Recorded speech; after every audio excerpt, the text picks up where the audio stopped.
everyone. My name is Dr. Alex Sevigny. I'm a professor in the, associate professor in the Department of Communication Studies and Media Arts and in the Master of Communications Management program.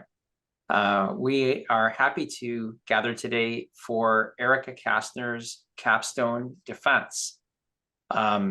It's great that you've gotten to this point. Congratulations, even before you present today. I hope that takes some of the nerves away. And the way this will work is you will have 25 minutes to present your capstone. Don't worry if you go slightly over, nobody's going to cut you off. So, don't feel anxiety about time, but do try to keep it to 25 minutes so that we can get a maximum question period afterwards. After that, we'll go to your first round of questions. The first question goes to your capstone supervisor, Dr. Flynn. After that, to your second reader. And then we will go through, and then possibly me as your second reader, Professor Schultz. And after that, we go to a second round. In the second round, we repeat the same order. I have the right to ask a question as chair. I've read your paper. Then after that, if time permitting, we go to the gallery. So people in the gallery, sharpen your pencils, take some notes, get ready to make a comment, a question, a word of encouragement, whatever you like. Yeah, if we have enough time, we will go to you. After the gallery has spoken, we then will put everybody into a room and we will deliberate about how it went and come back with a result. We will bring you all back from the room with the results. So without further ado, it's 12:02. So you have until 28 after. The floor is yours, Erika. Thank you. Okay. Hello and welcome, everyone. I am thankful that you have all decided to join me this afternoon.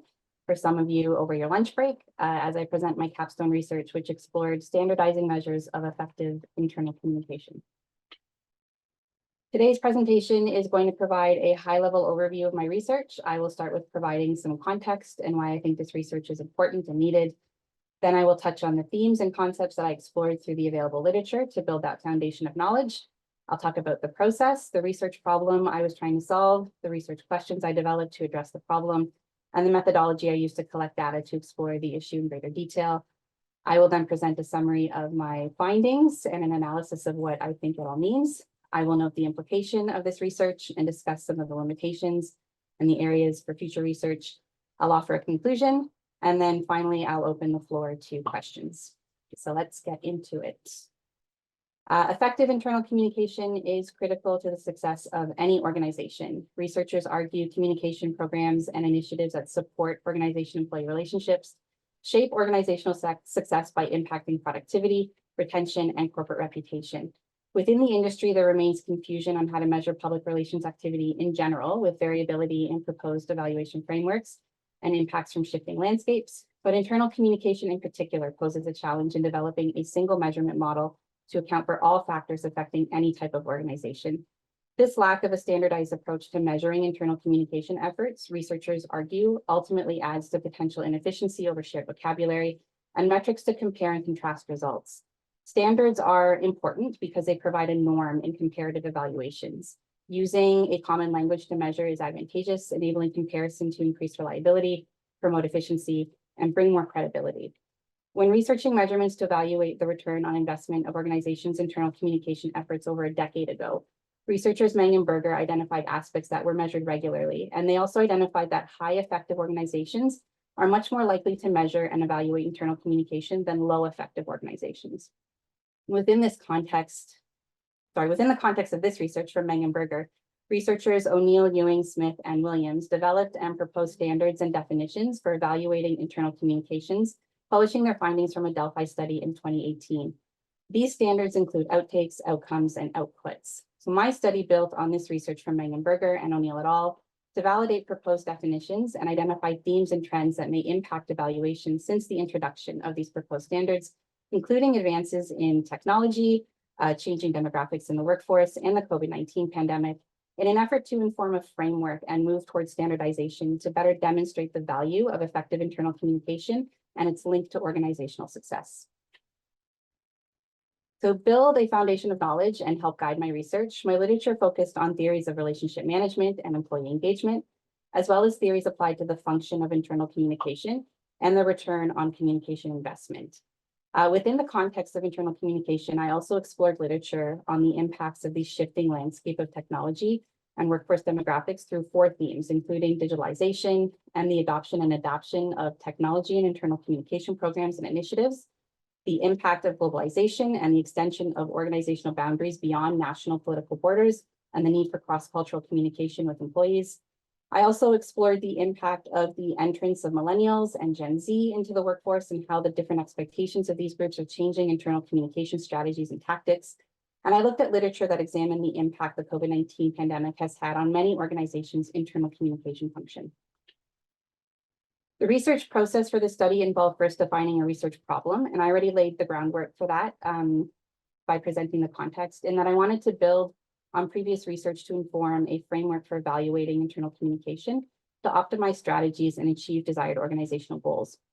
To address the problem, my research focused on 3 questions. First, I wanted to explore how practitioners and leadership use a 2-way symmetrical communication model to support organization-employee relationships and meet organizational goals and objectives through employee support. Second, I wanted to examine the impact of digitalization, globalization, changing generational demographics in the workforce, and the COVID-19 pandemic on internal communication strategies. And finally, I wanted to examine whether practitioners or leadership implement measures to evaluate internal communication strategies that gain support from organizational leaders. I used a mixed model research approach to collect qualitative and quantitative data through either a survey or in-depth interview to support the research questions. And of course, this collection and analysis was supported by findings in my literature review. The anonymous survey was open to practitioners at any level in their organization and helped identify different aspects of internal communication programs and organizations have measured on a regular basis to assess effectiveness, determine which internal communication efforts are deemed most important, and attempted to demonstrate a causal relationship between effective internal communications and an organization's business results. The in-depth interviews were completed with 10 professionals who provide executive leadership and internal communication strategies at their organizations. And this method was used to identify patterns and trends of best practices and metrics that leadership has used to address internal communication effectiveness and gain support from senior organization leaders. Suitable participants for both the survey and in-depth interviews included representation from public relations, corporate communications, human resources, and employee engagement functions. Based on the findings in the literature that suggested responsibility for internal communications does not lie in one specific department, but with the understanding that these functions support organization-employee relationships. Participation was also open to individuals from organizations of varying sizes and from various industries in Canada, the United States, United Kingdom, Australia, and New Zealand. Research has shown characteristics of effective communication models defined in this study through the literature review are more predominantly practiced in the Anglosphere. And of course, sample sizes were selected to adequately address the research questions by exposing diverse opinions before reaching data saturation. And although I had hoped for a survey sample size of 100 to achieve this, I ended with 46 eligible responses. So what did I find? To set the stage, I'll briefly outline who comprised the samples. Survey respondents were mostly from Canadian organizations, but there was also representation from the United States and the United Kingdom. All 10 interview participants work in Canada for Canadian-based organizations representing various organization sizes and were pulled mostly from the public sector. And half of the participants work for an organization that includes at least one unionized group of employees. Similarly to the interview participants, most survey respondents were pulled from the public sector, but there was a bit more variety in industry representation than the interview participants, and there was also representation from various organization sizes. The survey asked practitioners to specify how their organization uses internal communication programs and tactics on a consistent basis. And the options they were presented with were the 7 characteristics of effective internal communication programs identified in the research that I was building on. High on the list of use were using internal communication to educate employees about organizational culture and values, asking for feedback from employees about their opinions on the organization, including internal processes and procedures, and helping employees understand the business. To further understand how and to what extent organizations use internal communication strategies to achieve goals through organization-employee relationships, the interview sample was asked about the role the function plays in their organization, key characteristics of their internal communication programs, and the role their department specifically plays in organization-employee relationships. And the findings strengthen what was found in the survey, and that data from both samples demonstrated a focus on internal communication strategies designed to support a two-way symmetrical communication model with characteristics that build successful, high-quality relationships, including asking for feedback, consistency, and transparency.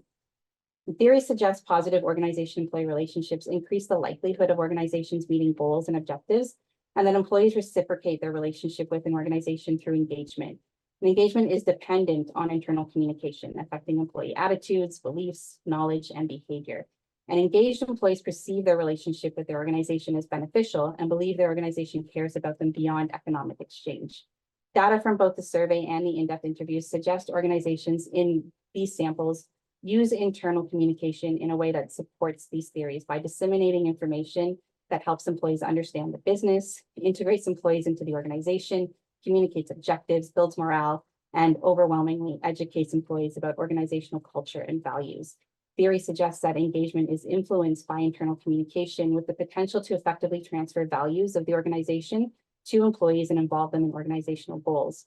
The data would suggest that this is a top consideration, ranking at the top of the list for survey respondents and evident in discussions with interview participants.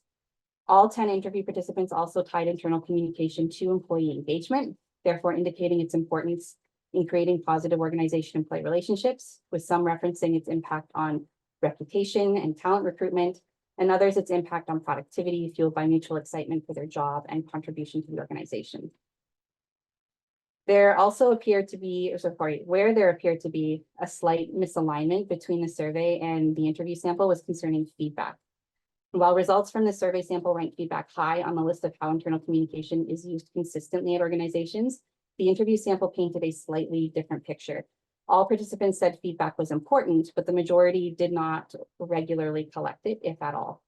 Two-way symmetrical communication is characterized as building dialogues, which often involves creating opportunities for feedback. There is an argument to be made, however, from scholars that it would be unrealistic to suggest internal communication can be conducted solely two-way, and it could be considered symmetrical if content meets employees' need to know rather than leadership's need to tell. And this was evident in conversations with the interview sample as they outlined characteristics of their programs, such as taking an inside-out approach, addressing anticipated questions, and even adapting style and language to be more inclusive. So this would argue that organizations included in the sample do indeed practice two-way symmetrical communication, even if they do not create regular opportunities for feedback. The interview sample was also asked to identify channels and platforms utilized at their organization to support internal communication. And as you can see, there was a variety, including a strong response for a communication cascade or cascading communication. And I mention this because it supports theories that internal communication happens at all levels of an organization and includes layers of executives, managers, supervisors, and non-management employees. Cascading communication would imply management to employee and peer-to-peer, not just leadership to employee. Research argues that the management to employee and peer-to-peer communication lead to supportive peer relationships associated with outcomes that include organizational commitment, psychological well-being, and sense of belonging, which translates into employee engagement.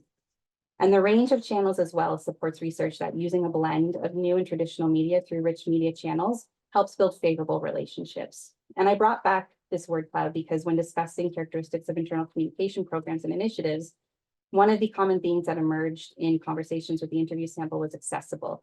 And this was about ensuring communication was accessible to employees in various workplaces and stages, including channels, suggesting how employees consume internal communication is considered in developing effective internal communication strategies to result in positive organization-employee relationships.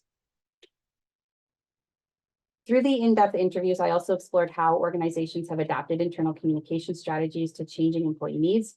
And this was done in an attempt to further test the validity of the proposed standards since their introduction. Even though it was only 6 years ago, intense global economic and technological developments, demographic shifts, a little thing called the pandemic, have had and continue to have massive impacts on organizations and communications. Data suggests that organizations are increasingly using social media for internal communication strategies and adapting digital technologies to enhance environments that allow dispersed employees to interact, including video conferencing and instant messaging, which is in line with research presented in the literature review. The sample also noted incorporating more digital channels into their strategies and leveraging technology for efficiency, suggesting a recognition in the expanding list of communication channels and increasing employee engagement and utilizing the varied ways of maintaining open communication systems to foster quality organizational employee relationships. According to researchers, one of the biggest factors impacting internal communication is generational shifts in the workforce, with newer generations favoring styles of communication and engagement from employers that differ from older generations. Millennials and Gen Z prefer to work for organizations that share core values they deem important, which has created a focus on developing internal brands and communicating value proposition to establish employee commitment. And this was evident in conversations with the interview sample and also supported by data from the survey results, which indicate high consideration for using internal communication to educate employees about organizational culture and values. There are also arguments that these generations perceive and process information differently than older generations, having grown up with digital media and a plethora of technological devices. I found evidence to overwhelmingly support this. There is a shift in how technology is used to support internal communication programs, signaling consideration for how the content is consumed and supports positive organization-employee relationships. And the COVID-19 pandemic, which is said to have had lasting impact on internal communications, has led to a focus on employee engagement and, by extension, internal communications and the role it plays in organization-employee relationships, including activity that cultivates employee psychological outcomes of, for example, trust and wellness. And within the sample, there was evidence of this, including fulfilling a sense of immediacy with internal communications that is more timely, concise, and consistent, and a focus on both internal communication and employee engagement tactics that support health and wellness. And there was evidence among the sample to support that the mode of frequency of internal communications, as well as preferred channels, has changed as a result of the pandemic, with data showing an increase in internal communication activity, including meetings, as well as a shift to more asynchronous communication, and overwhelmingly a reliance on technology. And given the dominance of the topic of technology in conversations with the interview sample, as well as findings in the literature, it's difficult to argue whether a shift and increase in the use of digital technology for internal communication strategies was a direct impact of one factor in particular, when it's more likely that a combination of factors, including advances in technology and increased accessibility of digital communication tools, shifting generational demographic preferences, as well as the COVID-19 pandemic, created a perfect storm, so to speak, allowing for the normalization of what seems to be a reliance on technology and internal communication practices and employee engagement. And I also explored how cross-cultural communication has impacted internal communication with the interview sample. And while they did not have experience developing internal communication strategies for transnational environments because they all worked for Canadian-based organizations, there was some consideration for a multicultural employee base through efforts that support equity, diversity, and inclusion, including training and guidelines that support inclusive language for communication that does not make assumptions about what an individual knows or values. And these findings support research in managing positive organization-employee relationships with internal communication that respects cultural profiles. And finally, according to researchers, the question of how to evaluate internal communication has had an easy answer for far too many years. We don't. It's not evaluated. And data collected supports this thought, as evidence in the survey responses in that pie chart there. And while data from the interview sample did suggest internal communication is measured, it is with quantitative outputs, or what would be considered vanity metrics, the things that you can see, and qualitative outtakes identified as the response and reaction to the communication activity. Missing from evaluation was outcomes, which is the effect of communication activity. There was evidence to suggest from the interview sample that there is consideration for the direct impact of internal communication value, and that ties to themes of output, suggesting that there is an understanding of the impact of effective internal communication strategies on organizational goals, but challenges in demonstrating that impact. And the interview sample noted a variety of challenges that included not having enough capacity or resources, not knowing how to translate qualitative data, lack of support from leadership, and confusion over ownership of the function. Research has found that numerous functions claim internal communication, so evaluation therefore might depend on how the organization views the function and where it lies. Data from the survey sample suggests organizations that are measuring internal communication are doing so as part of standard operating practice and reporting to seek additional budget and staff, and inform a balanced scorecard, suggesting the elimination of barriers such as lack of support or capacity and resources, or knowledge and expertise of how to translate qualitative data. Meng and Berger identified through their research that high effective organizations are much more likely to measure and evaluate internal communication than low effective organizations. The survey asked all respondents to identify whether their organization was successful through measures identified by Meng and Berger as high effective organizations. And the data collected suggest organizations that do use formal measurements for internal communication and those that do not are assessed similarly, suggesting there is no link between measuring and performance in this sample. And statistical analysis determined the data not statistically significant, therefore confirming a rejection of that hypothesis. This does not mean, however, that internal communication in general is not linked to high effective organizations, but rather could further suggest barriers to demonstrating impact through evaluation exist. And finally, the survey presented respondents with the proposed standards for evaluating internal communication. Data showed that organizations that do measure internal communication overwhelmingly confirm that it is done through outcomes identified in the standards. Furthermore, practitioners, whether they measure or not, find the standards to be valuable outcomes to evaluate effective internal communication. Data collected through the interview sample supports these results, with participants tying internal communication efforts and measurement value to business performance, employee behavior change, awareness and understanding, and job performance.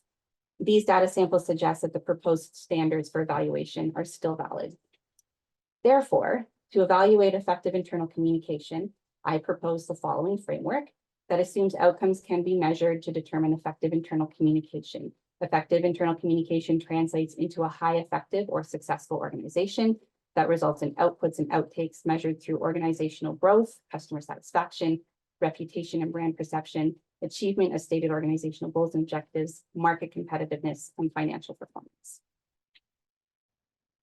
The findings of my study confirm that while practitioners and leadership understand the value of internal communication and its impact on organizational success, there still remain challenges to evaluating the function's effectiveness and demonstrating that value. A standardized framework would help break down those barriers by promoting efficiency and consistency that leads to credibility. And advances in technology and increased accessibility of digital communication tools, shifting generational demographic preferences, and the COVID-19 pandemic seem to have created a normalization of the use of technology in internal communication practices and employee engagement.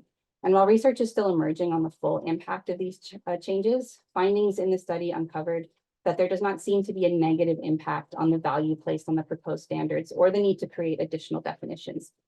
Rather, these changes have strengthened proposed definitions, with data pointing to increased internal communication efforts that result in positive organization-employee relationships and include outcome characteristics tied to employee engagement, employee behavior change, awareness and understanding, and job performance. Practitioners remain under increasing pressure to improve and maximize the return of communication efforts on organizational value. And this demand creates a need to translate action and performance into firm value effects. The proposed framework can be used to demonstrate the impact of effective internal communication on organizational success and enable practitioners and leaders to effectively measure their efforts to optimize strategies and achieve organizational goals. Some of the limitations identified in the study include the sample size. The limited sample size from the survey calls for more data to fully understand how and to what extent organizations are measuring internal communication and to further validate the value placed on the proposed standards. And a larger sample size would have also provided a more meaningful statistical analysis. Most data was also collected from Canadian organizations and from the public sector. A broader sample would have provided more diverse insights. I also limited eligibility to the Anglosphere. However, literature exists on effective internal communication and measurements from countries outside the Anglosphere. So opening up eligibility would provide a more comprehensive understanding with benefit to public relations research on a global scale. And while attempts to eliminate bias in data collection were made, it is possible that responses were biased since the samples included colleagues within my network. And for further research, the study attempted to better understand the impacts of globalization on internal communication. And my sample did not include organizations that need to communicate with employees across transnational environments. And I think that's an important area to explore and how it may affect a standardized approach to evaluation. And building on that, this study was designed to capture insights from practitioners and leaders who work in a public relations, corporate communications, human resources, or employee engagement function. However, responsibility for internal communication can also lie within a marketing function, as evident in the literature. I think additional research on the relationship between marketing and the organization-employee relationship and how that function measures internal communication would provide valuable insights to standardization.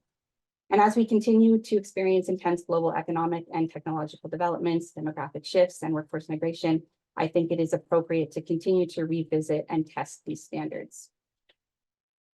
So in closing, despite the importance of internal communication, of the function of internal communication on an organization's success, evaluating efforts remains a challenge for many organizations with a lack of comprehensive understanding and standardized approaches. The findings uncovered in this research and the proposed framework help move us forward in using a common language and approach to measuring the effectiveness of internal communication efforts, providing credibility to our practice and the field, demonstrating value to an organization, and allowing the internal communications function to join other organizational functions in solid, research-based, data-driven strategy to help achieve organizational goals.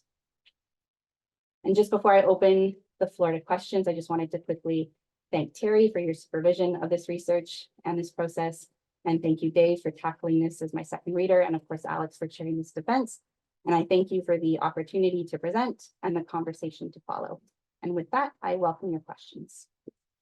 Great, thank you for that. And you've actually come in under time significantly, so leaves us with a little bit of extra time for questions, which is a good thing. So let's, without further ado, let's go to Terry Flynn for the first question. Thank you, Alex, and thank you, Erika, for a very interesting presentation today, and especially from the standpoint of, taking research that's already been done, curating it, collating it, and establishing a framework that practitioners can use on a go-forward basis. Great depth interviews, the results that you shared from your network of people that you did in-depth interviews was important. But one of the challenges with this is that, and it's not just you, it's just this whole notion of fatigue. How do we get people to respond to surveys that are important? Our students and our colleagues in this field know and understand that measurement is important, but yet Amber demonstrated in her study that there is a lack of measurement culture within Canada, and specifically in the area where most of your responses come from, the public sector. So how do we change that? Yeah, and I think for me, for my data collection, it was probably a combination of a few factors. I struggled to get the 10 interview participants, and I didn't even make it to half of the data sample that I wanted for the survey. So I don't know if opening up eligibility for that would have helped, but it's definitely something that I've thought about in retrospect, or maybe the way it was positioned, or maybe if it was purposive instead of snowball, but that would have changed. It wouldn't have been anonymous at that point. But I think survey fatigue is a real thing. And, I was trying to be generous when I said my survey would take 15 minutes, when in reality, it probably only took about 10. But, personally, unless I have some invested interest in the research, I definitely would be hard pressed to take a 10-minute survey. My survey was also 48 questions long. If you didn't screen out or screen past a section in the middle, you're eligible to take the full thing through. And that's 48 elements that you have to think about and consider. So that could account for why people started and didn't finish. It's a lot. So shorter surveys would definitely help, and finding willing participants and getting a more, fuller data set. I also didn't incentivize or pay for a service to reach more participants. So that's always an option. And, for the interviews, talk about meeting people in their preferred place and stage. I started by emailing because I thought that was more professional, and I wasn't getting any responses. And to get to my 10, I started to connect with people on LinkedIn and direct messaging and calling in favor. So understanding where your sample wants to be engaged is helpful. And, people are busy as well, and talking to a stranger for an hour and a half about your job on your weekend may not be something that you're willing to do. So I did try to be as flexible and as accessible as possible to allow for people to connect with me and when it was convenient for them. But in terms of internal communications research or communications research, and this research in particular about measuring internal communications, we don't measure, and that's the whole point of this research. So I can understand if practitioners or leadership maybe felt intimidated, or may have felt like they didn't have any value to add to this conversation and this research because they're not measuring, and maybe felt like they didn't even know how to begin thinking about it to take a survey or to sit down for a conversation. And that may have been overwhelming and led to a decision not to participate. But hopefully, as we continue to put in the work and have these conversations about internal communication and evaluation, and move towards standardization and offer a framework will bring more visibility to the topic, and that mindset will start to change. And I think that's true for all public relations or research. We just have to keep at it. Excellent. Thank you. Dave. Do we All have right. any? Yeah. Sorry, any further questions, Terry, or? I'll come back. Maybe give us a chance for a second round. Okay, all right, over to you, Dave. Okay, thank you. Erika, excellent paper. The lit review was very well done, covered off all the areas that that I would have expected and some, so it was nice to learn something from it. And I said this at an earlier capstone where someone was looking at using research externally, someone who might be on this call, and now you're looking at it internally. It's really some of the same story, in that I'm using vanity metrics. I don't know what I'm going to use. It's a budget standpoint. As you say, they're not really there to evaluate it through. And I think you took on some tough respondents if you're looking at public sector and a unionized populations for your pieces as well. Part of your future research plan is very grand, I would say, talking about globalization, talking about a number of factors. Do you think that this is something that you can look on a broader scale? In other words, would more surveys help you, or is this something where you need to be focused by industry? So private industry might have a different approach than public industry versus unionized versus global companies. Does this end up becoming 5 future research projects, or one that includes just overall people who communicate internally? What are your thoughts on that based on what you heard? Because you had a hard audience to talk to, I found when I was reading it through. Yeah, I think, I mean, if we're looking at standardizing evaluation for the industry, then obviously you're going to need all of those different perspectives. But in terms of research and gathering that data, I absolutely think it makes sense to go industry by industry and hone in and focus and then combine all of those results together. Okay, thank you. I have another one, but I'll let you go first again, Terry. We'll do it round wise. Oh, Alex is going to ask, and then Sure. you can come back. That's okay. You go ahead, Terry. I'll go at the end. You know, it's disappointing. Not your results, Erika, just this whole lack of measurement and evaluation culture. And, you know, we know the importance of internal communications, internal engagement. We know that there are correlations between excellence and, you know, employee engagement.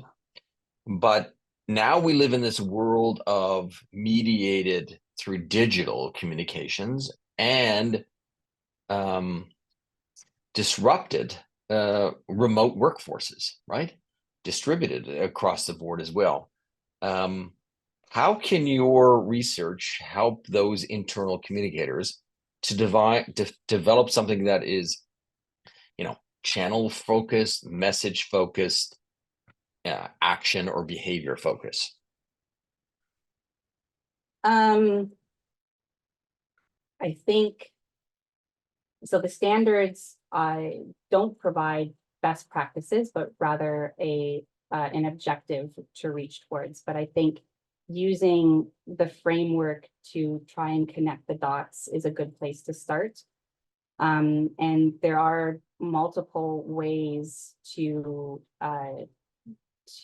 measure that, I guess. So, you know, there's pulse surveys for satisfaction, focus groups, tracking calls to action, tracking employee turnovers, sentiment analysis, tracking complaints and worker grievances, health and safety, meeting deadlines, all of that stuff. So I think really drilling down and knowing your audience is so using the framework as a base and drilling down through those outputs and outtakes and outcomes and finding those, knowing your audience through that space.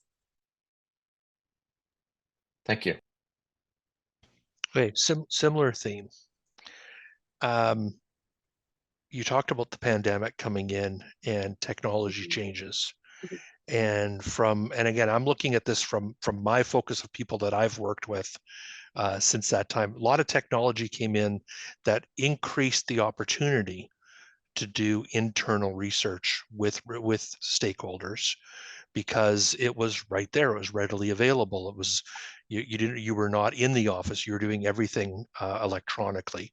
And I found that this balance of HR and internal comms seemed to work more effective together. In the last 3 months, I've seen a different thing start up where HR, in organizations that have access to AI, I'm seeing some organizations, the HR teams are creating internal GPTs to answer questions from employees, to communicate with employees when they need information. So that two-way communication is no longer with a team, but with the chatbot. Do you see, and they've tended to move away from surveys because they don't know necessarily how often people are interacting, or they're just missing out on pieces. Do you see the future of technology with companies aiding or pushing away from internal evaluations? That's a really good question. It's hard to see over the dominance of technology. And I think as we can continue to see technology impact communications in general, it'll definitely see a big impact in internal communications. And part of that is because I think technology seems to be adopted and adapted for external communication before it's utilized for internal communication. And AI is a really good example of that. Like, to your point, we're starting to see organizations use chatbots to engage with employees, but organizations have been using chatbots to engage with customers for a really long time. Social media is another good example of that. We tend to think of social media as an external facing platform and a tool to engage with the external audiences, but organizations are increasingly incorporating it into their internal communication strategies. And with technology, it opens up conversations about privacy and data and cybersecurity and accessibility. Not everyone has access to high quality internet to utilize a lot of these tools. So I think that will have an impact on internal comms and how these tools are implemented into strategies, and also the data that's collected and through these tools, and how it's used to inform strategies and measure and set objectives. AI in particular opens up a whole new data set to be used for internal comm strategies, and that has its benefits as well in joining other functions at the table who also have access to rich data sets. So I think it'll continue to be a push and pull. Okay. Thank you, Erika. Thank you very much. And you've done a lot of work here, and I was happy to see that you've really taken a highly systematic approach to this research, and that you've pushed data-driven decision making. So that those are my my usual saws that I go on about, right? But what would you say you think is the biggest impediment to implementing the kind of work that you've described in the workflow of a similar office? I think it might be twofold, really. I think not knowing how to measure definitely creates its challenges, and obviously we've seen that. I think that's probably one of the biggest impediments to actually doing it, is not knowing how to. But I think the other one is the confusion over where internal communication might lie in the organization. I think if you strip it down to brass tactics, it's easy to understand where that confusion lies over responsibility. If it's just, pushing out information to employees. If you take the strategy out of it, anyone can write an email and hit send all. So it would depend on where the organization thinks that responsibility might make the most sense, whether it's corporate communications, HR, marketing, the executive office. But I think, if we're talking about the management of the strategic role of internal comms, which is to manage that organization-employee relationship, that's the objective. And in my opinion, it would make sense that you would want the function that manages other stakeholder relationships through communications to have responsibility. And in most organizations, I think that that function is communication. So I think just more general understanding of the strategic role of internal communications and its impact on an organization would help eliminate some of those barriers. Right. And then the other issue is data integration, right? Because sometimes these data like this are being gathered, but aren't necessarily being communicated or being shared with the comms team or the comms person on the HR team or whatever, right? So and there's different objectives as well, right? Every function has a different objective, and I think the argument is, what's not defined cannot be measured, and what's not measured cannot be improved. And I think we as communicators, we see the role of internal communications differently than HR does, and our objectives and how we measure may be different, and that absolutely adds to the confusion and the impediments and the inconsistencies in data collections and benchmarks. So at the very least, internal comms needs to lie with one function, can't really straddle multiple functions. Right. And data is one of the currencies and one of the languages of business now, right? So, I mean, I think your work highlights the importance of being data literate, and then knowing how to use data to communicate what you need to other business functions in the organization. So thank you for that. Really great work. I'd like to open it up to the gallery now, folks. It's time for you to ask Erika questions, or to make comments, or words of encouragement. All are welcome. Amber. Hi. Okay, so Erika, first of all, congrats. This is amazing, and I'm super excited about this, and also sadly not very surprised by it also. But I liked Alex's question about the biggest barrier that you see, and I'm curious because I asked this in my research about if you have suggestions for sort of the simplest or easiest or most accessible thing that people could do to start the shift. I love that you made a framework, but if somebody's just doing like one thing, what would start to show impact? Really good question. I think if you're not doing any kind of measurement, I think those outputs are a good place to start and start gathering metrics from your email clicks and your website hits, that stuff. I think that's a really good place to start, and trying to tie that back to the value and the outcomes of internal communications and reputation, sentiment analysis, and all of that. But yeah, I would probably start with those vanity metrics, and then lean into the other, because those in isolation really don't mean anything, but they are a good place to start. Other questions from comments? Thoughts? Yeah, I'll jump in. Really well done, Erika. Congratulations on making it to Prepus in your journey. I'm interested if you could build a little bit more in terms of internal communications. I like how repeatedly you referenced, companies have an opportunity to, or trying to, or should be doing some certain things. So I'll call that kind of the micro environment.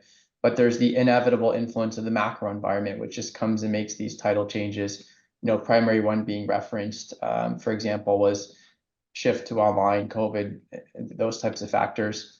How do you cross-reference, or what insight have you thought about related to the different generations within a workforce and kind of their proclivities and interests and intersections about internal communications and the different needs? Yeah, I found that part of it particularly interesting, and I wish I could have spent more time on it, but people born after the 1980s, those digital natives, they've grown up with a plethora of technology, video games, mobile phones, internet, computer, and it's definitely affected the way that they consume communication, different than the older generation. So we're finding, or I found in the interviews and in the literature, that millennials and Gen Z prefer shorter messages rather than long mass emails. they prefer to receive it on the device of their choice. So you're really, instead of just sending an email, you're now thinking about where else can I reach Gen Z? Is it, and millennials, is it social media? Is it text messaging? Is it through applications like Teams? They also prefer more personalized messaging. So, you know, one of the comments from the interview participants was, younger generations don't want to wade through somebody else's information. They want to know right away what is the most important and most relevant information to me. So I think it's really about not making sure, but employing a bunch of different tactics to reach everybody in different stages in different places. One of the other really interesting things that I found in the literature, and then I had one interview participant really confirm that, was that there is this need to effectively transfer institutional knowledge to the younger generation as the older generation transitions out into retirement, and finding effective ways to transfer that knowledge to that younger generation. So it's training the older generation as well to communicate with the younger generation so that that information isn't lost. Really interesting. I think there's a kind of fascinating proxy between the evolution of workforces and a shift towards accommodation of employees. Like, we want to hear things this way or be communicated to them this way, versus, you know, this is where you find the information, and working towards that. So really interesting insights. Thank you. Thanks.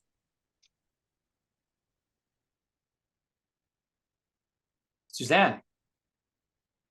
Hi, Erika. This area is super fascinating to me because that's what I've been working on from the technical side, but how to put all of the infrastructure in place so that people can utilize whichever channel works for them to do the communications. One of the things that I bumped into a lot was the transfer of institutional knowledge, like you were just speaking about. The main problem that I found was that people didn't believe that the information that they had was valuable. And the second main problem was that the information that they had was wildly out of date. So I had both of those things as problems that we had to solve and had to work through to break down their fear about showing that they're not relevant anymore and showing them where they are relevant. Did any of your research touch on those kinds of personal aspects? No, that's a really interesting insight though, and I can see where, yeah, I think where that might make, like, where employees might find the value in what they have to contribute might have to do with employee engagement and recognition and all of that. So yeah, employing internal communication strategies that foster those relationships is important. That's a really interesting insight. Awesome. Thank you. Thank you. Any other questions? We have time for one more before we have to.